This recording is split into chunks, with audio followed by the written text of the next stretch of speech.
ఏంటి బావగారు, మీరు నిజంగా ఒక డెలివరీ బాయా? బావగారు, మీ ముఖం చూసినప్పుడే అనుకున్నా మీది స్లమ్ డాగ్ ఫ్యామిలీ అని. కానీ మరీ డెలివరీ బాయా? చి చి చి చి చి. బికారీ డెలివరీ బాయ్ అయిన అభినవ్ గర్ల్ ఫ్రెండ్ అతన్ని ఒక డబ్బున్న వాడి కోసం వదిలేసింది. ఇక ఇప్పుడు ప్రేమలో మోసపోయిన అభినవ్ పాపం తాగిన మత్తులో 50 అడుగుల ఎత్తులో ఉన్న బిల్డింగ్ టెర్రస్ పైకి ఎక్కాడు.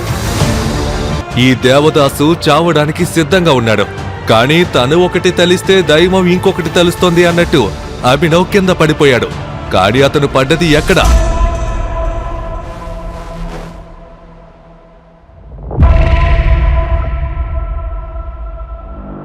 అమ్మాయితో బెడ్ మీద. అయ్యో దేవుడా, నేను ఇక్కడికి ఎలా వచ్చాను? అవును, ఆ టెర్రస్ మీద నుంచి పడిపోయిన అభినవ్ వచ్చి చేరింది సిటీలోనే అత్యంత బ్యూటిఫుల్ అండ్ రిచ్ అమ్మాయి అనన్య బెడ్ మీద. అప్పుడే నిద్రలో నుండి లేచిన ఆమె, ఎవరు నువ్వు? నా బెడ్ మీద ఏం చేస్తున్నావు? నాకే తెలీదు. నేను ఇక్కడికి ఎలా వచ్చానో నాకు నిజంగా అర్థం కావట్లేదు. నేనేదో కలలో ఉన్నానేమో అని నాకు అనిపిస్తుంది. కలలో నుండి బయటికి రా. చెప్పు, నువ్వెవరు? అసలు నేనెవరో తెలుసా?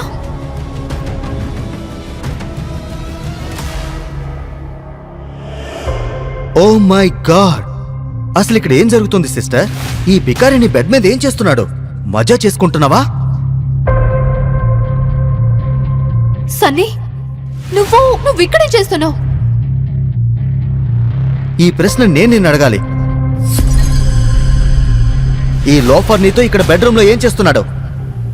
చూడు, నాకే తెలీదు నేను ఇక్కడికి ఎలా వచ్చాను. నేను టెర్రస్ పైన ఉండడం గుర్తుంది. తర్వాత ఇక ఆపు. పోలీసులు వస్తే వాళ్ళే నీతో నిజాన్ని కక్కిస్తారు. వద్దు వద్దు మై డియర్ సిస్టర్, పోలీసులతో ఏం చెప్పకో. మన ఫ్యామిలీ రూల్స్ నువ్వు మర్చిపోయావా? ఈ కుటుంబంలో అన్ని నిర్ణయాలు తీసుకునేది ది గ్రేట్ చంద్రశేఖర్, అంటే మన తాతగారు.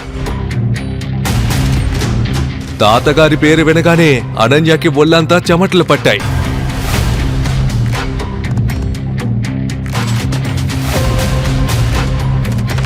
అనన్య,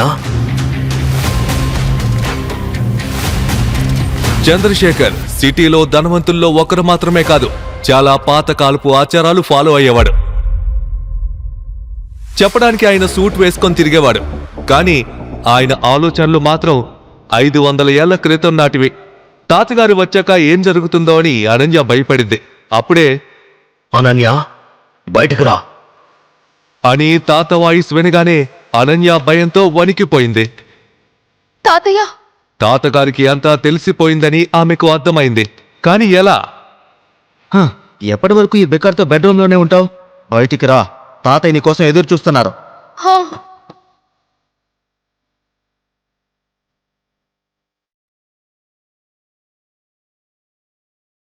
అరేరే, ఎక్కడికి వెళ్తున్నారు సార్?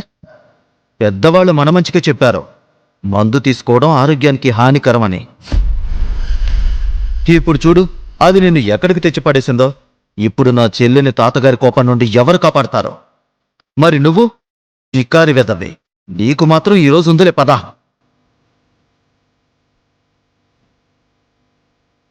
ఇది విని దీనంతటి వెనుక సన్నీ హస్తం ఉందని అభినవ్కి అర్థమైంది. టెర్రస్ నుండి కింద పడి అభినవ్ స్పృహ తప్పి ఉంటాడు. అప్పుడు సన్నీ అతన్ని ఇక్కడికి తీసుకొచ్చి ఉంటాడు. కానీ ఇప్పుడు అభినవ్ మైండ్లో ఇంకో ఆలోచన కూడా ఉంది. ఒక తమ్ముడు తన సిస్టర్తో ఇలా ఎలా చేస్తాడు?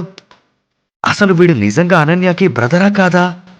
అభినవ్ మనసులో ప్రశ్నలు పరిగెడుతూ ఉండగా చంద్రశేఖర్ కోపంతో రగిలిపోయాడు. సిగ్గులేనిదానా, నీకెంత ధైర్యం? పెళ్లికి ముందే ఇలా ఒకడితో రూమ్లో నువ్వు నా మనవరాలువని చెప్పుకోవడానికే నాకు సిగ్గేస్తోంది. తాతగారు, నా మాట నమ్మండి. తనెవరో నాకు నిజంగా తెలీదు. నోర్ముయ్, అబద్ధాలాడుకు. నాకంతా తెలుసు, అర్థమైందా? అసలు నీ తల్లిదండ్రుల పెంపకమే తప్పు. అమ్మాయి అని కూడా చూడకుండా నిన్ను పై చదువులు, బిజినెస్ అంటూ వదిలేశారు. దాని ఫలితంగా ఈరోజు ఈ బికారి గడ్ని బెడ్రూమ్కి తీసుకొచ్చావా? అప్పుడే అభినవ్ చేతికి ఉన్నది చూసి చంద్రశేఖర్ షాక్ అయ్యాడు.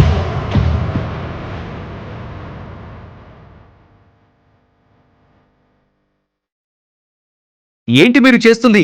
ఒక తాతగారు అయ్యుండి మీ మనవరాలిపై చేయెత్తడానికి మీకు సిగ్గుగా లేదా? ఆమెపై ఇలాంటి నీచమైన ఆరోపణలు చేస్తారా? మీకసలు బుద్ధుందా? రూమ్లో నిశ్శబ్దం అలుముకుంది.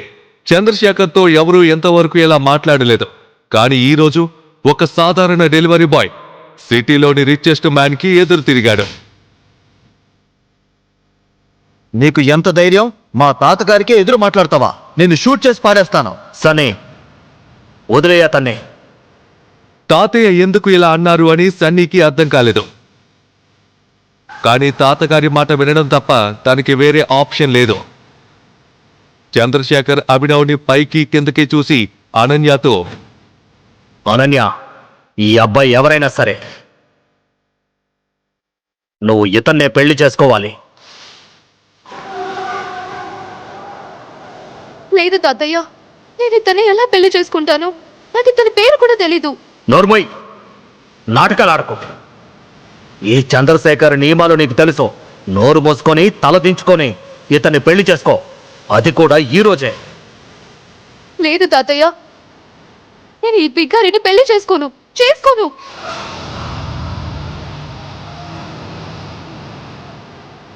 అయితే సరే. సనే, మీ చెల్లిని ఫామ్ హౌస్కి తీసుకెళ్ళి బ్రతికుండగానే మట్టిలో పాతిపెట్టాయి. ఇది విని అనన్య షాక్ అయింది. తాతయ్య చెప్పినట్టే జరుగుతుంది అని ఆమెకు బాగా తెలుసు. ఎందుకంటే వారి కుటుంబంలో ఎవరు ఆయన మాట వినకపోతే వారి పరిస్థితి దారుణంగా మారిపోతుంది. అనన్య ఇక తాతగారి ముందు మాట్లాడలేకపోయింది. అనన్యని పెళ్లి చేసుకోకపోతే ఒక అమాయకురాలి జీవితం ఇక ముగిసిపోతుంది అని అభినవ్కి కూడా అర్థమైంది. అలా ఒక గంటలోనే అదే హాల్లో అభినవ్ అనన్యల పెళ్లి జరిగిపోయింది. పెళ్లి రోజు రాత్రి అనన్య నోటి నుండి వచ్చిన ఒక్క ప్రశ్న, నా పేరు అభినవ్, కానీ నా తండ్రి ప్రేమగా. అది నాకు అవసరం లేదు. ఒక్క విషయం గుర్తుంచుకో, మన పెళ్లి నిజమైన పెళ్లి కాదు.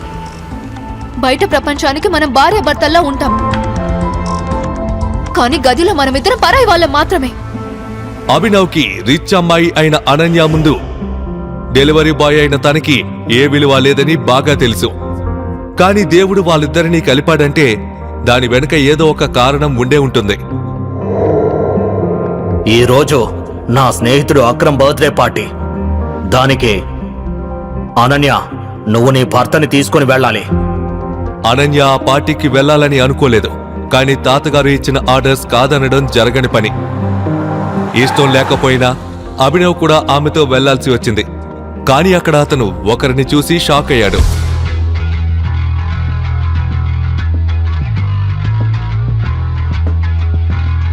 వైభవి, నువ్వు ఇక్కడేం చేస్తున్నావు? అవును, అభినవ్ ముందు నిలబడి ఉన్నది అతని ఎక్స్ గర్ల్ ఫ్రెండ్ వైభవి. ఎవరి వల్ల అయితే అభినవ్ మోసపోయి టెర్రస్ పై నుంచి దూకడానికి సిద్ధపడ్డాడో తను. చెప్పాలంటే ఆమె కూడా పేద కుటుంబానికి చెందిందే.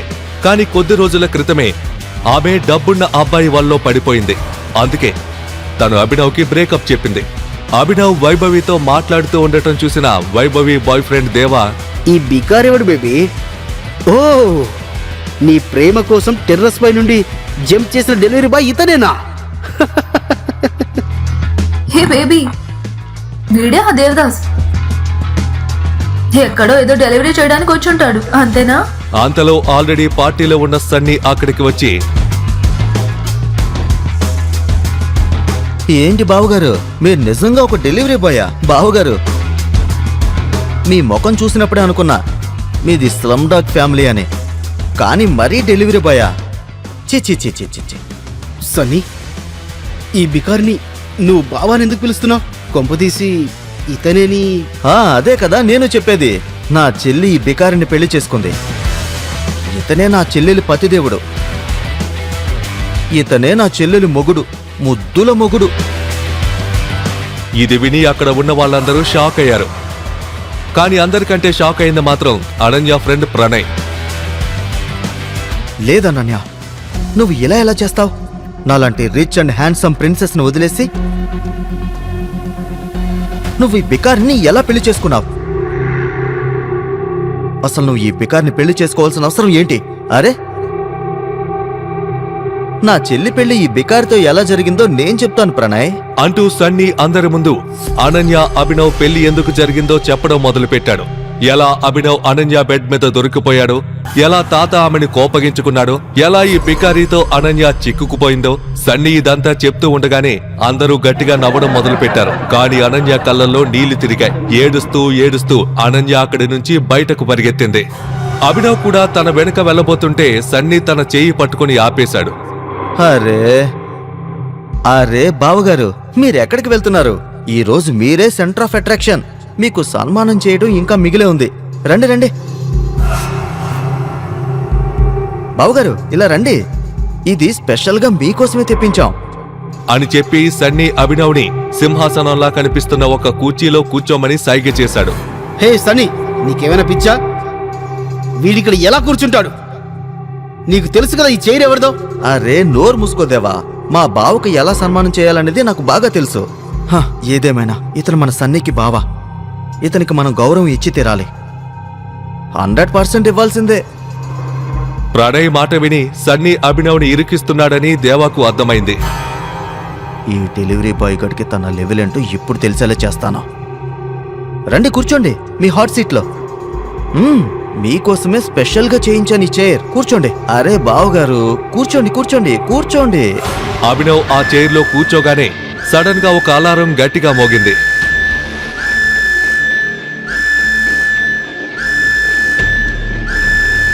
ఏం జరుగుతుంది? అరే బికారే, నువ్వు కూర్చున్నది మాఫియా కింగ్ కుర్చీ మీద. ఇక నీకు చావేరా, చావే.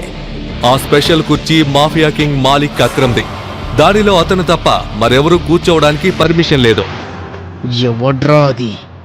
బేవకూఫ్.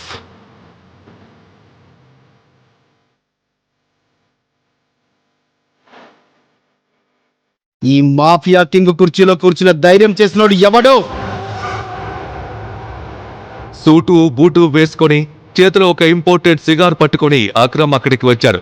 అలారం విన్నాక తన మాఫియా కింగ్ కుర్చీలో ఎవరో కూర్చునే ధైర్యం చేశాడు అని అక్రమ్కి తెలిసిందే. ఓ, నువ్వేనా అది? ఈ అక్రమ్ నుండి నిన్ను ఇప్పుడు ఎవరు కాపాడుతారు? సార్, దయచేసి నన్ను క్షమించండి. నాకు ఈ కుర్చీ గురించి తెలీదు. అభినవ్ అక్రమ్ ముందు వణుకుతున్నప్పటికీ అక్రమ్ చూపు మాత్రం అభినవ్ ఉంగరం మీద పడింది. దాని మీద టైగర్ అని ఉంది. దాన్ని చూసి అక్రమ్ ముఖంలో ఉన్న కోపం కాస్త భయంగా మారిపోయింది. దానికి సడన్ గా ఏదో గుర్తుకు వచ్చినట్టు